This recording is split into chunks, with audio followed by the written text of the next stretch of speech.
Hello friends, welcome to GMHS study classes. आज हम start कर रहे हैं class 11 commerce economics chapter 6 market.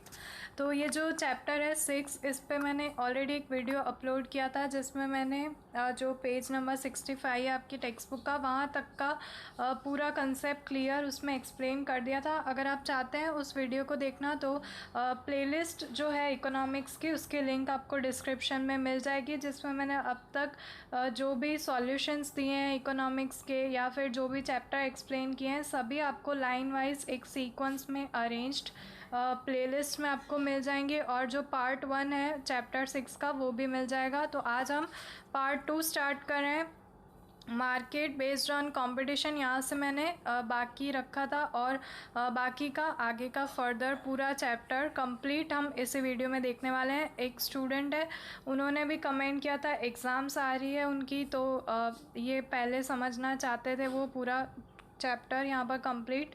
उन्होंने अपना नेम कमेंट में नहीं लिखा था और जो आईडी थी यूट्यूब पे वो भी किसी और नाम से थी।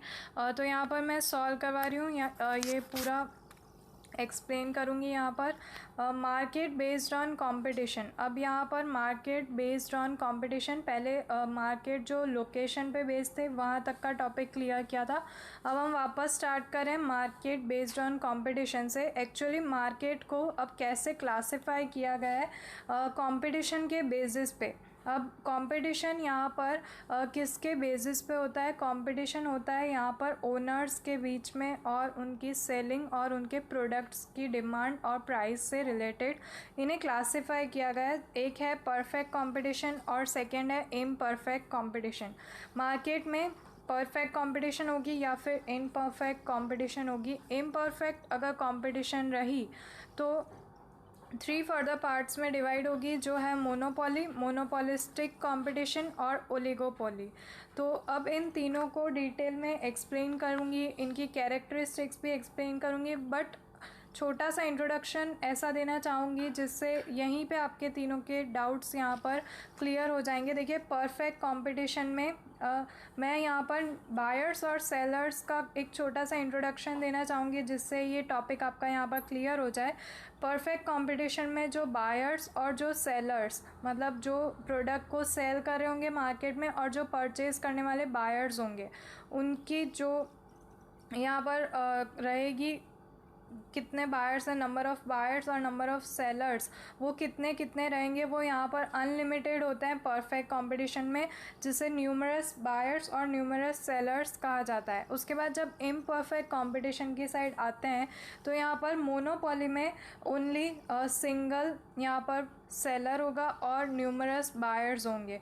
तो इस तरह से मोनोपोली जो है वो यहाँ पर रहेगी बेस्ड बायर्स और सेलर्स पे।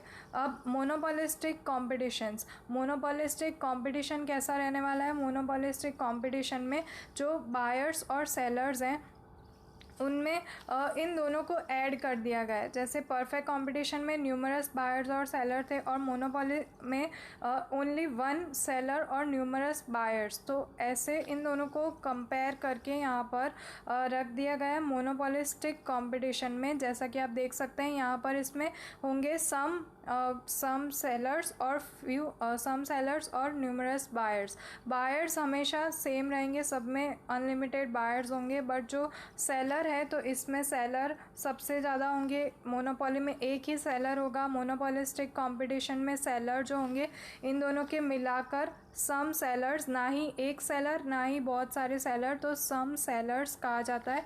और ओलिगोपोली में फ्यू सेलर्स कहा गया है। तो अब आपको पता चला होगा कि ये क्लासिफिकेशन ऑफ मार्केट कैसे किया गया है ऑन बेसिस ऑफ सेलर्स, और उनकी कैरेक्टरिस्टिक्स भी हम देखेंगे परफेक्ट कंपटीशन में, मोनोपोली में, मोनोपोलिस्टिक कंपटीशन में और ओलिगोपोली में। तो आई होप आपका यहाँ तक का कंसेप्ट क्लियर हो गया होगा। मैं आपको फिर से रिमाइंड करवा देती हूँ, परफेक्ट कंपटीशन में जो प्रोड्यूस करेंगे और जो प्रोडक्ट्स को सेल करेंगे मार्केट में, वो जो सेलर्स होते हैं वो यहाँ पर अनलिमिटेड होते हैं, न्यूमरस जिसे कहा जाता है, न्यूमरस सेलर्स होते हैं। मोनोपोली में सिंगल सेलर होगा, पूरे मार्केट में उस प्रोडक्ट का एक ही सेलर आपको देखने को मिलेगा। और मोनोपोलिस्टिक कंपटीशन में इन दोनों को मिला दिया गया है और सम सेलर्स कहा गया है, ना ही एक ना ही बहुत ज़्यादा। और ओलिगोपोली में सेलर्स यहाँ पर बताए गए हैं फ्यू। यहाँ पर सम थे और यहाँ पर फ्यू सेलर्स, मतलब छोटा मार्केट रहता है, इस तरह से यहाँ पर दिखाए गए। अब हम डिटेल में एक एक को विथ देयर कैरेक्टरिस्टिक्स यहाँ पर समझ लेते हैं। Perfect competition. परफेक्ट कंपटीशन का मतलब यहाँ पर दिखाया गया है, perfect competition market is an ideal market, it is not possible, it is only possible theoretically not practically except the agricultural sector. अब यहाँ पर एक डेफिनेशन ऐसी दे दी गई है कि जो हम परफेक्ट कंपटीशन सोच रहे हैं, जैसे कि अनलिमिटेड बायर्स और अनलिमिटेड सेलर्स, तो ऐसा कभी भी एक्चुअल प्रैक्टिकली नहीं देखा गया है, ओनली ये थियोरिटिकली पॉसिबल हो पाया, क्योंकि आपने कोई ऐसी ब्रांड या फिर ऐसा प्रोडक्ट नहीं देखा होगा जिसके सिमिलर बहुत सारे अनलिमिटेड आपको प्रोडक्ट्स मिल जाएँ, तो ये लिमिटेड रहता है मार्केट। तो ये ऐसे प्रैक्टिकली देखने जाएँ तो पॉसिबल नहीं है। ऐसा परफेक्ट कंपटीशन आपको किसी भी मार्केट की सिचुएशन में नहीं देखने को मिलेगा। बट एक बार इसकी पूरी थियोरी हम समझ लेते हैं। This market is really observe because the term for establishing perfect competition are not made that easily in economics. The study of perfect competition is very important. अब यहाँ पर जो स्टडी है परफेक्ट कंपटीशन की वो बहुत इम्पॉर्टेंट है, जो यहाँ पर सेलर्स होते हैं और जो बायर्स होते हैं उनके लिए। अब उनकी कैरेक्टरिस्टिक्स देखते हैं और इसे हम डिटेल में समझ लेते हैं। देखिए, परफेक्ट कंपटीशन की डेफिनेशन दे दी गई है। Perfect competition exist where the demand of products of the producer totally depends on its price. यहाँ पर परफेक्ट कंपटीशन ऐसे एग्जिस्ट करता है जब डिमांड ऑफ द प्रोडक्ट और जो पूरी प्राइस पे ही यहाँ पर डिपेंडेंट रहता है। जैसे प्राइस उसकी हाई या लो गई तो उसकी डिमांड पे क्या इफ़ेक्ट रहती है, तो सब कुछ प्राइस पे इफ़ेक्टेड होता है। ऐसा परफेक्ट कंपटीशन में यहाँ पर रॉबिन्सन और लेफ्टविच, दो प्रोफेसर्स ने ऐसी दी है डेफिनेशन।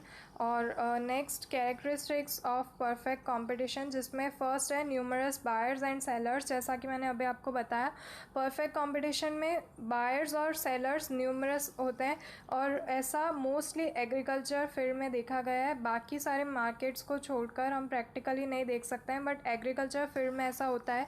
जैसे कि in a wheat farm the increase and decrease in production of a single farmer will not affect the total production of the wheat, thus being a very small part of market, the seller cannot influence the market price।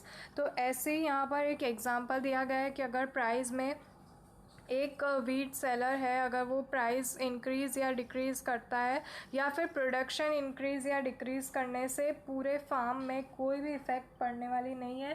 जो wheat supply होता है, लोगों तक पहुंचता है, वो तो रहेगा ही। तो परफेक्ट कंपटीशन में न्यूमरस बायर्स और सेलर्स का यही मतलब होता है कि किसी एक बायर के आने से, किसी एक कस्टमर के आने से या फिर उसके खरीदी बंद करने से मार्केट की उस प्रोडक्ट पे या फिर मार्केट में सेलिंग पे कोई इफ़ेक्ट नहीं पड़ेगी। इसी तरह से ये जो एग्जांपल दिया था वो सेलर का था कि अगर एक सेलर कम हो जाएगा या फिर वो अपनी प्रोडक्शंस कम कर देगा यहाँ पर, तो मार्केट में उसकी कोई इफ़ेक्ट नहीं पड़ेगी। ये फर्स्ट कैरेक्टरिस्टिक है परफेक्ट कंपटीशन की। नेक्स्ट कैरेक्टरिस्टिक देखते हैं, आइडेंटिकल प्रोडक्ट्स। अब यहाँ पर आइडेंटिकल प्रोडक्ट्स क्या होते हैं? Identical products means the products having similar features from shape, colour, taste, weight, quality etcetera.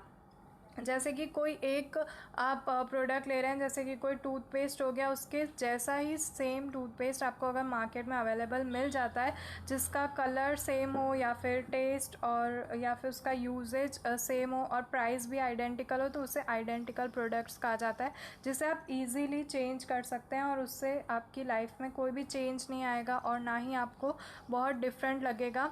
तो ये सारे जो प्रोडक्ट्स होते हैं उनका यहाँ पर कुछ एक्सप्लेन किया गया है सेकेंड कैरेक्टरिस्टिक में। In this market the products being identical, the producer और seller can not set different prices on the identical products as the buyer are not ready to pay different prices for products having similar characteristics and quality, अब अगर आप एक ही same toothpaste है, अगर आपको कोई दूसरी ब्रांड का टूथपेस्ट उससे कम प्राइस में मिल रहा हो और अगर आप जो ब्रांड यूज़ करें उसमें प्राइस हाई चली जाए या प्राइस इंक्रीज़ हो जाए तो आप जल्दी से उसे चेंज कर लेंगे और आप जल्दी से इसमें आप एग्री नहीं होंगे इतनी हाई प्राइस पे करने के लिए।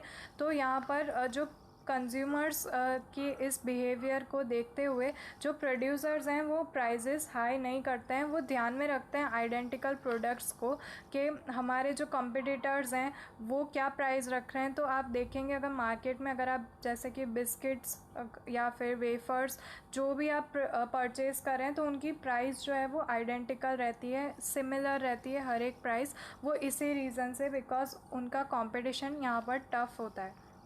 नेक्स्ट यहाँ पर कैरेक्टरिस्टिक है free entry and exit of firms. अब परफेक्ट कंपटीशन है तो इसमें कितने भी सेलर्स आएँ यहाँ पर कोई इफ़ेक्ट नहीं पड़ती है, ज़्यादा से ज़्यादा सेलर आए या फिर कम से कम आए, जो बायर्स हैं उनको जो प्रोडक्ट चाहिए वो अपने आप उसमें से ढूंढ लेंगे। तो यहाँ पर जो एंट्री और एग्ज़िट होती है फर्म्स की वो फ्री होती है, कभी भी कोई भी फर्म आ सकती है मार्केट के अंदर, अपना प्रोडक्ट्स लोगों तक देती है, उन्हें एडवर्टाइज़ करती है, कस्टमर्स को दिखाएगी, उनके रिव्यूज़ देगी और अपना एक नया प्रोडक्ट नई ब्रांड स्टार्ट करेगी। बट थोड़े टाइम में अगर उनको लॉस होने लगता है, वो लॉस सफ़र करते हैं तो वो बिज़नेस को छोड़ देते हैं, उस बिज़नेस को बंद कर देते हैं और उसके बाद वो ब्रांड्स ऐसी बहुत सारी होती है जो एक बार दिखती है मार्केट में, उसके बाद कभी दिखती नहीं है मार्केट में कि ये प्रोडक्ट कहाँ गया, और वो उसे बंद कर देते हैं प्रोड्यूस करना। तो वो इसी वजह से होता है क्योंकि यहाँ पर परफेक्ट कंपटीशन में बहुत सारे बायर्स और सेलर्स होते हैं, सेलर्स इतने सारे होते हैं, कंपटीशन टफ़ होता है। तो एक बार प्रॉफिट की लालच में बहुत सारी फर्म्स आ जाती है, अपने प्रोडक्ट्स भी बनाने स्टार्ट कर देती है, बट वो सिर्फ प्रॉफिट के पीछे जाती है और उसी प्रॉफिट की लालच में अगर कहीं पे भी उन्हें लॉस सफ़र करना पड़े तो फिर वो लॉस एबनॉर्मल जो लॉस होता है उसकी वजह से वो फर्म वापस एग्ज़िट कर जाती है। तो यहाँ पर यही पूरा एक्सप्लेन किया गया है। नेक्स्ट मैं यहाँ पर आपको एक्सप्लेन करूँगी perfect knowledge of the market. अब यहाँ पर जो भी प्रोड्यूसर और सेलर होगा उसे परफेक्ट नॉलेज होना चाहिए मार्केट का, जैसे कि कौन सी प्रोडक्ट्स वो यहाँ पर सेल कर रहा है, उसकी मार्केट में एक्चुअल प्राइस कितनी है, जो प्राइस उसने डिसाइड किया प्रोड्यूसर ने उसकी उतनी प्राइस एक्चुअल में देगा कस्टमर या नहीं देगा। तो ये सब नॉलेज यहाँ पर बायर और सेलर्स दोनों को होना चाहिए। नेक्स्ट है mobility of factors of production. अब फैक्टर्स ऑफ प्रोडक्शन जो होते हैं उनकी मोबिलिटी होनी चाहिए, जैसे कि फैक्टर्स ऑफ प्रोडक्शन आपको पता होगा लैंड, कैपिटल, लेबर, एंटरप्रेन्योर यहाँ पर दिखाया गया है, उनका डायनामिक और मोबाइल फिजिकल एग्जिस्टेंस जैसे प्रोफेशनल पॉइंट ऑफ व्यू से अगर आप देखना चाहें तो यहाँ पर दिया गया है, देखिए in perfect competition the price is same for identical product, similarly the price means compensation of factors remain same, the refrain from shifting of compensation from low to high due to dynamic and mobile nature of productions equipment, the firms are uniformly compensated. अगर आप ये सारे factors use करें तो इनकी mobility high होनी चाहिए जो भी फर्म्स यहाँ पर आती है परफेक्ट कंपटीशन में। तो ये यहाँ पर उनके लिए इम्पॉर्टेंट है point, mobility of factors of production.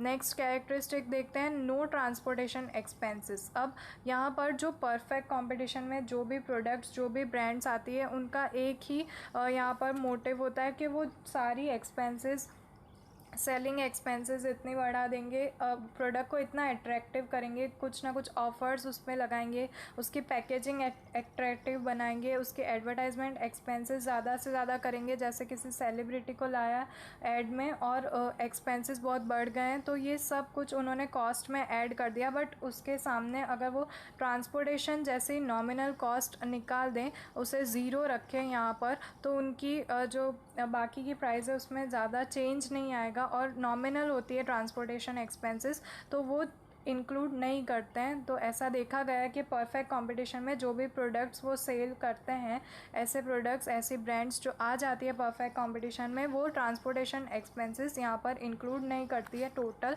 MRP में।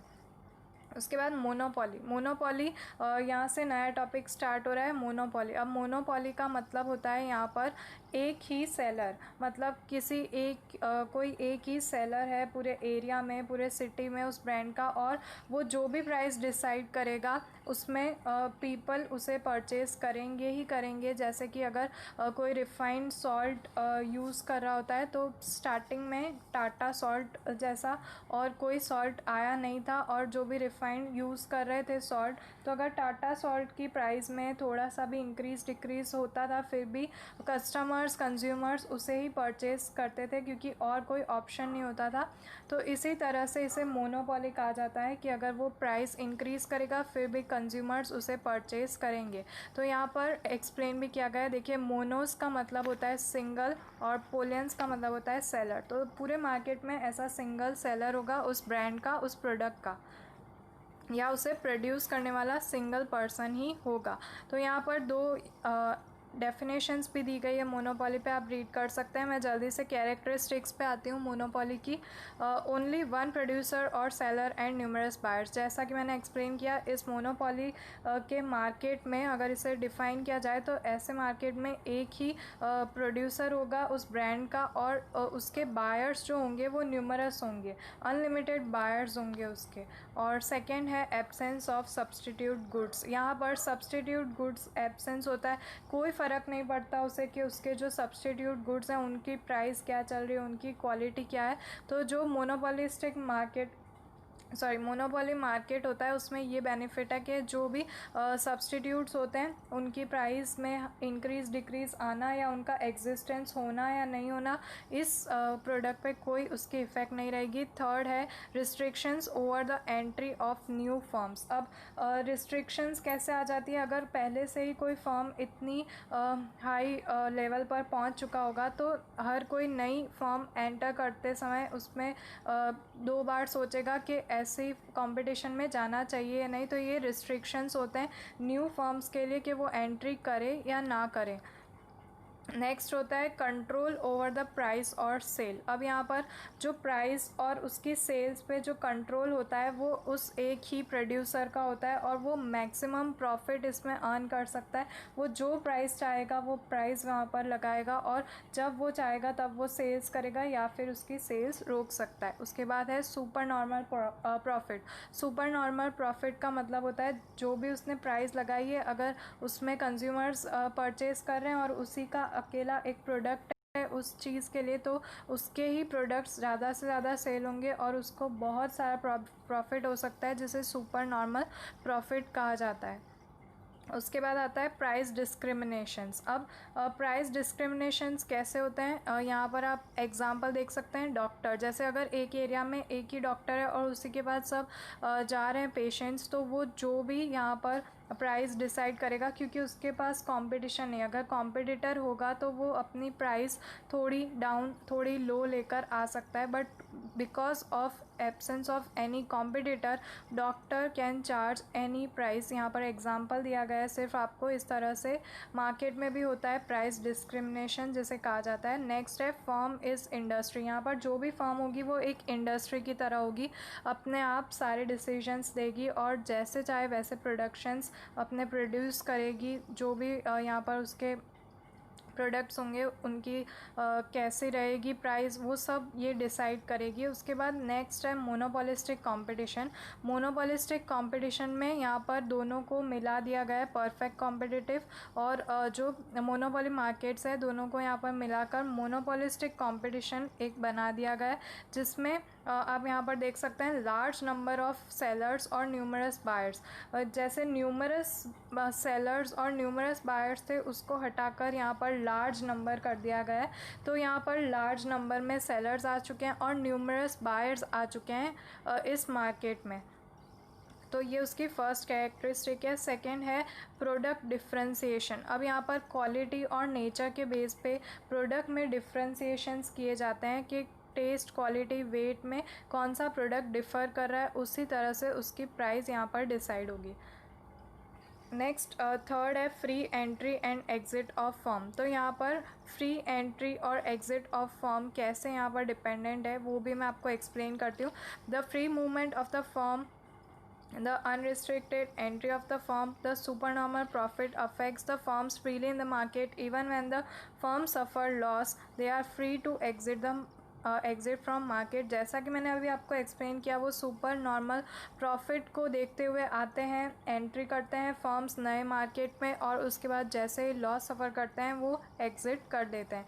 तो इस तरह से सेम यहाँ पर भी वही फार्मूला, वही चीज़ बताई गई है फ्री एंट्री और एग्ज़िट ऑफ फर्म्स पे. नेक्स्ट है सेलिंग कॉस्ट. सेलिंग कॉस्ट होता है और एक होता है प्रोडक्शन कॉस्ट. प्रोडक्शन कॉस्ट मतलब उस प्रोडक्ट को प्रोड्यूस करते वक्त जो भी चार्जेस उनके होते हैं वो प्रोडक्शन कॉस्ट होती है. और सेलिंग कॉस्ट मतलब उसको पूरे प्रोड्यूस होने के बाद अब उसको मार्केट में सेल करते वक्त जो भी एक्सपेंसेस होते हैं वो सारे सेलिंग कॉस्ट में आते हैं. जैसे कि पैकेजिंग, अट्रैक्टिव पैकेजिंग उसकी की है, उसके बाद कोई ऑफ़र्स उस पर लगा दिए हैं, उसकी एडवर्टाइजमेंट करने के लिए अलग अलग जगह पे कुछ एक्सपेंसेस कर दिए हैं, पोस्टर्स लगा दिए हैं, होल्डिंग्स लगा दिए हैं, टीवी चैनल्स पे यहाँ पर एडवर्टाइजमेंट्स दे दी गई है. तो इस तरह के सेलिंग कॉस्ट जो यहाँ पर इंक्लूड होते हैं वो सबसे ज़्यादा होते हैं. जैसे कि यहाँ पर आप देख सकते हैं सेलिंग कॉस्ट जो होते हैं वो यहाँ पर मोनोपोलिस्टिक में ऐसा देखा गया है कि वो इंक्लूड नहीं करते अपनी एमआरपी में, क्योंकि उनका प्रोडक्ट अच्छा होता है. जैसे कि आप मोबाइल फ़ोन्स देखें तो मोबाइल फ़ोन्स में सेलिंग प्राइस वो कितनी भी लगाए बट वो कॉस्टली होते हैं, तो अच्छे से उनकी डिमांड भी ज़्यादा होती है. नेक्स्ट है कॉम्पिटिशन अदर देन प्राइस. अब यहाँ पर कंपटीशन अदर देन प्राइस का रहता है. अगर हम मोबाइल फ़ोन्स देखेंगे तो ब्रांड के पीछे जाएंगे, आईफोन के पीछे जाएंगे, ना ही ये देखेंगे कि इसकी प्राइस ज़्यादा है, सैमसंग से ज़्यादा है, बट उसकी क्वालिटी, उसकी ब्रांड, तो वो यहाँ पर डिफ़र कर जाती है. इससे competition other than price. Monopolistic में यहाँ पर प्राइस जो है वो उतनी मैटर नहीं करती है. Imperfect knowledge regarding the market. अब इसमें बहुत सारे बायर्स और सेलर्स ऐसे आते हैं जिनको जो प्रोडक्ट्स होते हैं उनका रियल में नॉलेज नहीं होता है. वो जो नॉलेज होता है उनका मार्केट से रिलेटेड वो इम्परफेक्ट रहता है. लास्ट यहाँ पर है ओलिगोपोली. ओलिगोस का मतलब होता है फ्यू, पोलियंस का मतलब होता है सेलर. तो यहाँ पर फ्यू सेलर्स होते हैं, जैसा कि मैंने आपको पहले भी एक्सप्लेन किया था. फर्स्ट कैरेक्टरिस्टिक्स में ही दिया गया है few sellers and numerous buyers. तो यहाँ पर सेलर जो होंगे वो फ्यू होंगे और बायर्स जो होंगे वो न्यूमरस होंगे. जैसे कि यहाँ पर सिमिलर और सब्सटीट्यूएबल प्रोडक्ट्स सबसे ज़्यादा देखने मिलते हैं. जैसे कि फ्यू सेलर्स होते हैं, आपने देखा होगा कोल्ड ड्रिंक्स, मोटर बाइक्स, ये सभी के फ्यू सेलर्स होते हैं. सॉल्ट, क्रूड ऑयल, टी और ये सारी चीज़ें मार्केट में कभी कभी परचेज़ की जाती है. कोल्ड ड्रिंक्स और ऐसे सारी की डिमांड थोड़ी कम रहती है रेगुलर प्रोडक्ट से. तो ओलिगोपोली में ऐसे ही सारे बायर्स और सेलर्स आते हैं. एंट्री और एग्ज़िट ऑफ फर्म्स. अब यहाँ पर एंट्री और एग्ज़िट ऑफ फर्म्स दो चीज़ पे बेस्ड है. फर्स्ट तो ओलिगोपोली जो मार्केट है उसमें एंट्री और एग्ज़िट ऑफ फर्म फ्री रहता है according to the type of oligopoly followed. यहाँ पर जैसा ओलिगोपोली फॉलो किया जाएगा उस पर उसकी एंट्री और एग्ज़िट रहेगी. जैसे कि अगर फ्री ओलिगोपोली है मार्केट में तो एंट्री और एग्ज़िट फ्री रहेगी. अगर ओलिगोपोली रिस्ट्रिक्टेड है तो फिर यहाँ पर फर्म्स भी रेगुलेटेड रहेगी कि कोई भी थोड़ी सी फर्म्स ही यहाँ पर आ सकती है. उसके बाद सेलिंग कॉस्ट. तो यहाँ पर जो सेलिंग कॉस्ट होता है वो सबसे ज़्यादा होता है. जो एडवर्टाइजमेंट कॉस्ट हो गया, जैसे टेलीविज़न, कार का उन्होंने बहुत एडवर्टाइजमेंट किया है, वो ज़्यादा उन्होंने इंक्रीज़ कर दिया है अपने प्रोडक्ट पे. अब लास्ट पॉइंट पे आ चुके हैं इंटरडिपेंडेंस. अब यहाँ पर जो इंटरडिपेंडेंस है वो मैं आपको एक्सप्लेन करती हूँ. The seller and producers are very few in number in this market. The seller or the producers can thus easily gain the important information about other sellers or producers. तो यहाँ पर sellers और producers कम होते हैं बहुत, तो वो जल्दी से जान जाते हैं कि जो competitors हैं उन्होंने क्या प्राइस रखी है, उन्होंने क्या स्कीम रखी है. तो आपने बहुत सारी बार ऐसा देखा होगा कि सेम प्रोडक्ट्स अगर हैं, सेम क्वालिटी और सेम यूजेज वाले प्रोडक्ट्स हैं, उनकी जो ऑफ़र्स आती है वो बिल्कुल सेम आती है, उसमें कोई चेंजेस नहीं आता. या फिर एक ब्रांड ने कुछ ऑफ़र रखी है तो दूसरा भी उसके जैसी कोई ऑफ़र लेकर आएगा. तो ये तरह जो इस तरह की जो यहाँ पर कॉम्पिटिशन्स में इंटरडिपेंडेंस देखी गई है, उसका यही मतलब होता है कि एक दूसरे की प्रोडक्ट के बारे में सारी डिटेल्स वो इंक्वायरीज़ निकाल लेते हैं. बिकॉज़ यहाँ पर जो सेलर्स होते हैं वो बहुत फ्यू होते हैं. जैसे कि टेलीविज़न और कार्स में इंडिया की कार्स देखें अगर यहाँ पर, तो इंडिया की कार्स बहुत थोड़ी सी है, बहुत थोड़ी सी फर्म्स है जो यहाँ पर कार्स प्रोड्यूस करती है, तो वो अपने कॉम्पिटिटर्स की सारी डिटेल्स निकाल सकती है। उसके बाद लास्ट पॉइंट है प्राइस। यहाँ पर आप देख सकते हैं एक ग्राफ दिखाया गया है जिसे किंग डिमांड कर्व कहा जाता है, वो हम यहाँ पर पूरा डिटेल में समझते हैं। देखिए ग्राफ का मतलब क्या है वो मैं आपको सिंपली यहाँ पर एक्सप्लेन कर दूँ। अगर कोई प्रोडक्ट है ओलिगोपोली मार्केट में है जहाँ पर फ्यू सेलर्स ही होते हैं, तो थोड़े से ही प्रोडक्ट्स होंगे। अगर उसकी सेलिंग अच्छी चल रही थी बट उसने थोड़ा सा अपनी प्राइस को क्या कर दिया, डिक्रीज़ कर दिया, अपनी प्राइस लो कर दी, तो उसके बहुत सारी डिमांड बढ़ जाएगी और उसके जो कॉम्पिटिटर्स होंगे वो लॉस में जाते रहेंगे क्योंकि एक फर्म की डिमांड बढ़ चुकी है, तो कॉम्पिटिटर्स भी अपनी प्राइस लो करेंगे। तो ऐसे करके सेम प्राइस पे आकर वापस कंज्यूमर के पास दो ऑप्शंस आ गए, या फिर अपनी डिमांड, अपनी प्राइस जो थी उसने वापस ले ली है, अपनी प्राइस उसने वापस इंक्रीज़ कर दिया जिसने पहले प्राइस डिक्रीज़ की थी। तो इस तरह का यहाँ पर देखा जा सकता है, जैसे अगर प्राइस डिक्रीज़ की और डिमांड अगर आप यहाँ से देखें तो डिमांड इंक्रीज़ हुई, तो इसे किंग कहा जाता है, किंग डिमांड कर्व। इस तरफ से अगर आप इस पॉइंट तक देखें, ये जो इतना पॉइंट है यहाँ पर आप देख सकते हैं, यहाँ पर लिखा है प्राइस ऑफ कमोडिटी। इतनी प्राइस चल रही थी जो एकदम से डिक्रीज़ हुई, तो डिमांड यहाँ से इस तरफ अगर जाएं राइट टू लेफ़्ट, तो डिमांड क्या है, इंक्रीज़ हो रही है। तो यहाँ पर ये जहाँ पर इंटरसेक्ट हो रहे हैं तो इसे किंग कहा जाता है, जहाँ पर किंग डिमांड कर्व बन रहा है। तो बस इतना सा ही इसका मीनिंग है। तो फ्रेंड्स आई होप आपको पूरा चैप्टर अब समझ आ गया होगा। तो फ्रेंड्स वीडियो को लाइक कर दीजिए अगर आपके लिए हेल्पफुल रहा हो तो, और शेयर कर दीजिए अपने फ्रेंड्स के साथ। अगर आप चैनल पर नए हैं तो चैनल को सब्सक्राइब कर दीजिए। मिलते हैं हमारे नेक्स्ट वीडियो में, तब तक के लिए गुड बाय।